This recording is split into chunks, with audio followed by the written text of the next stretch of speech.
Okay, I'm going to talk about how to bounce tracks and well, or projects in this case. So what I've done for this is I've put a really lame audio. You can tell we talked about this earlier, but the tracks that are green are MIDI tracks, and the tracks that are blue are audio tracks. So if you double click on the MIDI track, you'll see the piano roll MIDI. And then if I double click on the audio track, now you'll see the audio editor. We'll talk more about this in a bit. You can access them both the same way with the edit tool. So I have this lame thing, and this is a great composition. I'm going to make a ton of money off of it, so I want to export it. So first thing I want to do is I want to go up to my toolbar.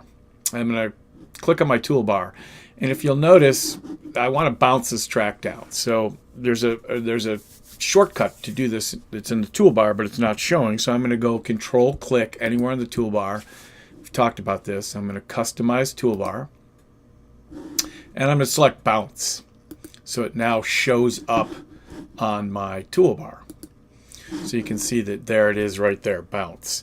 So next thing I'm going to do is I'm going to click on my cycle range right here. You can access it by clicking on that or going up to the cycle range icon and clicking on it. And I'm going to expand my cycle range to include everything that I want to bounce. So I want to bounce all 6 measures of this lovely piece. So all you have to do is make sure that the tracks are playing. Then what I have to do, I'll just rewind it. You don't have to. I'm going to go to bounce up here.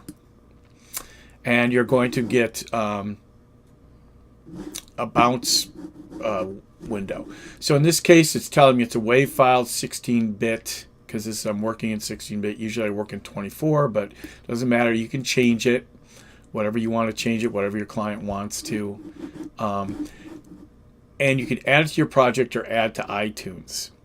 We'll talk more about this later, but right now just leave it. You want to leave it as file type interleaved, which means it's a stereo file. And in general, leave the dithering to none. You may want to use it. We'll talk more about this also. And I'm going to go OK. And the default is the bounces in week. So this is my title of my file right here is week 7. Actually should be week 8 because we're into week 8, and I'll show you how this will work. So I'm going to go bounce, and it won't take very long. I'll just collapse this. So here's my week 7 folder. Remember I said to save everything in folders on the desktop. So now if I double click and open it and I go under bounces, there is my 2 bounces. It did an MP3 file and a WAV file. So I can click, if I highlight it and hit the space bar, I can hear it. Same with my WAV file. So there are my 2 bounces for my entire project. So if you imagine if you had an entire project with a ton of tracks on it, you could bounce the entire project down, including audio and MIDI files.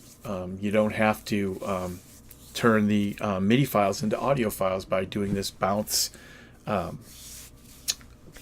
bounce project command. So next I'm going to show you how to turn your MIDI files into audio files.